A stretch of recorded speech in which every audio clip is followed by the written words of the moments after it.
Right, so we're on the U.S. entering.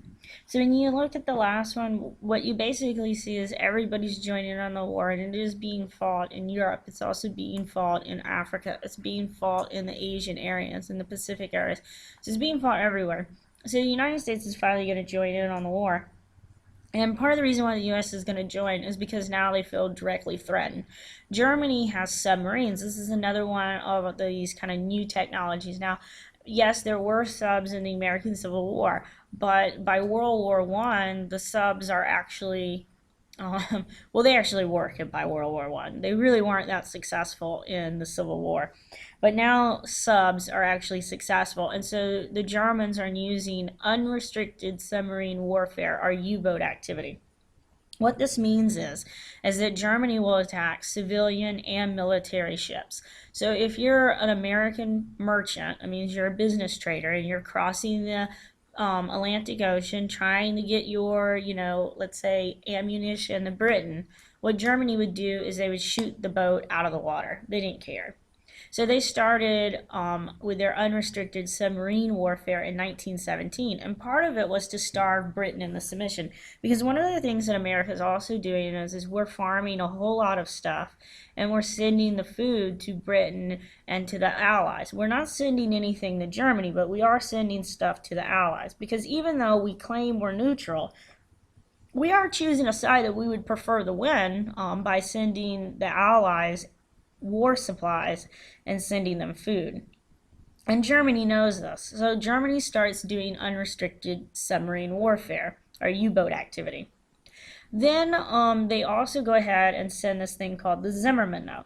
And the Zimmermann Note is a note that is sent from a German author, Zimmermann, to Mexico. And what Germany has told Mexico is if you attack the United States, if you go ahead and attack them and get them busy here in the North American continent area, once Germany wins overseas in Europe, we will come over to the North American area and we will help you go ahead and defeat the Americans. And you will get all the land that you lost in the Mexican War to the United States. And that's pretty much the American Southwest. So they say, if you do this, we'll go ahead and you can go ahead and get all the land that you lost. So the British intercept that message, the Zimmermann telegram or the Zimmermann note, and they give it to the United States.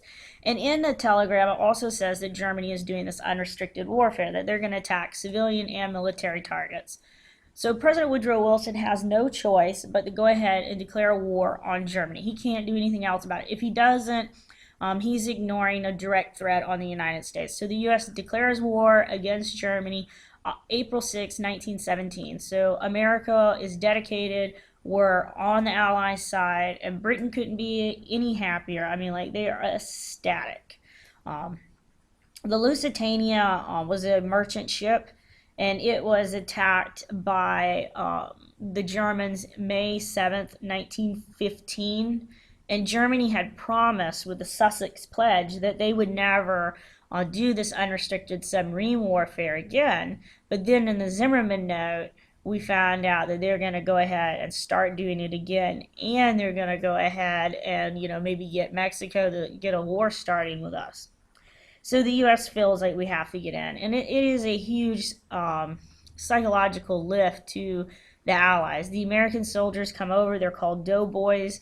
They're called doughboys because they're fresh off the farm. They have a lot of energy. They have supplies with them. They have food.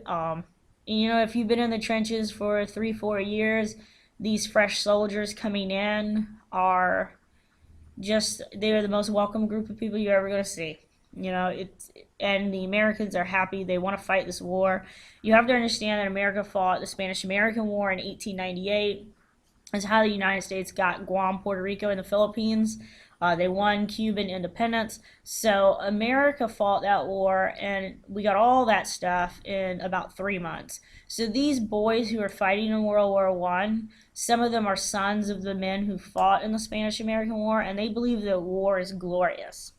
But 1917 is a really bad year for the Allies. Even though America joins, which is a turning point, there is a Russian Revolution, the Bolshevik Revolution, and it is because there is a communist force starting in Russia, and they would like to go ahead and overthrow the Tsar and replace it with a communist government, which they do. And Russia pulls out of the war because you have to understand it's not the Tsar and his family that's fighting the war, it's the poor people who are fighting the war. It's the 98% of the country who's living below the poverty standards, because that's how bad Russia was. Italy is going to be defeated by Austria, which shows you how weak the Italian army is as well. And so you've got two of your allies who are kind of taken out in 1917. But when the Americans come in, it is a huge surge for the war. So when you look at the home front, the impact of the total war, what you see is political centralization and economic regimentation. So what you have is people will get drafted, whether they like it or not. They're going to get drafted, even in Britain. The United States will start a draft. Everybody's going to start drafts because you got to get people ready for the war. It's a total war. It means that everyone is going to get affected, whether you're military, whether you're a civilian. Everyone's going to get affected. You're going to get a free market economy is going to stop. Like you don't get to do whatever you want to do when there's a war. The government's gonna directly be over the economy. They're gonna do wage and price controls. Don't ask to get a raise, because a raise is not something you're gonna have during this time period. Food is gonna get rationed. They're gonna do like clean your plate kind of ads. And you get nationalization of certain industries. So the government will come into certain factories and they'll be like, you don't need to make 5 ink colors for a typewriter. You only need to make 2 ink colors. And then like Ford Motor Company, we don't need you to make any more cars. We need you to build tanks. So the government will also re-engineer factories as well. So you see a government that's becoming very almost like a dictatorship over the economy. They become very in control of the economy. So there's a move towards a plan economics. So if you're building cars and we're having a war, stop that crap. You need to build airplanes, tanks, cannons, something else, so you can make your factory switch over to something that is for the war. Public order and public opinion. So Britain's Defense of the Realm Act, DORA, is going to allow the government to arrest war dissenters as traitors. You're going to see this as well in the United States. It's called the Espionage and Sedition Act.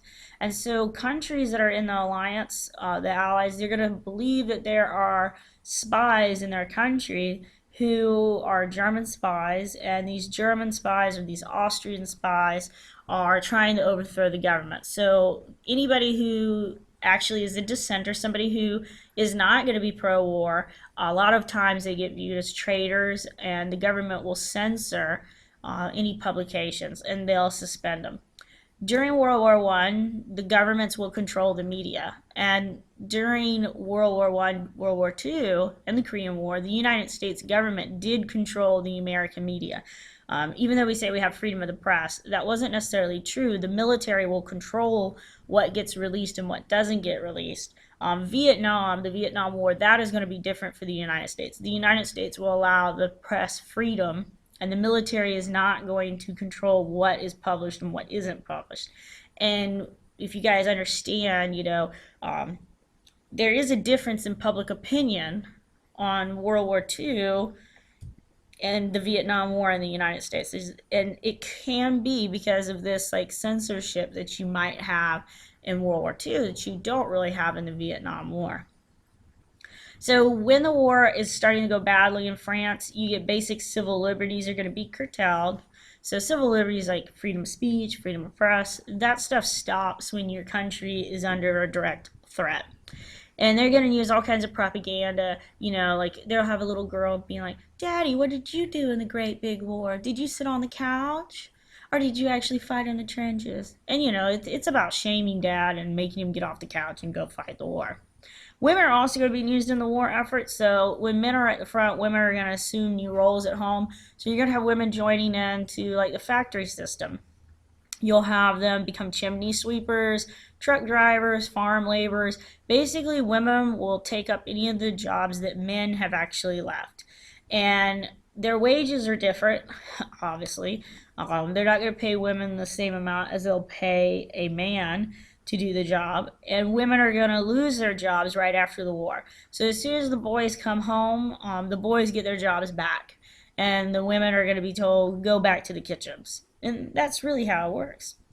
Some do gain rights, like the right to vote in Britain is going to be given to the women in Germany and Austria. You will have women after World War I gaining the right to vote in the United States with the 19th Amendment. So it's kind of almost like a thank you to all the women who help out in World War I. So you'll see kind of the beginnings of a real feminist movement starting. You know, these women, they were given these jobs and they felt like they did what they needed to do to help out the boys on the front, whether it was their husband or brothers, or just because, you know, it was an opportunity that they never had before. These women are going to kind of start rebelling in little ways, and we get these flappers. And flappers are women who are different than their moms. The Victorian woman is very covered up. You know, she wears sleeves all the way down to her wrists. She wears like a turtleneck. She wears like a high collar neck all the time. And she wears a dress all the way down past her ankles. And you know, if you showed your ankles, that was scandalous. And you didn't hold hands, because if you held hands in public, a man and a girl, or a man and a woman, that was officially saying that you were engaged, and you definitely didn't kiss in public. So they were really, they were not as flamboyant as people are today. But the flapper is going to be flamboyant. And the flapper is going to be a woman who will drink in public, who will smoke in public, who goes and votes, who holds a job, who has a college education. A flapper is just pretty much what a modern day woman is, a woman who says, if a man can do it, I can do it. So you'll see this pretty much throughout the world during this time period. Don't worry about that. It's basically a video on little, like, the flappers. So when you look at the war and revolution, we look at the Russian Revolution, and I think this will be a good part for me to stop, and then I'll start this when I start the next part to World War I.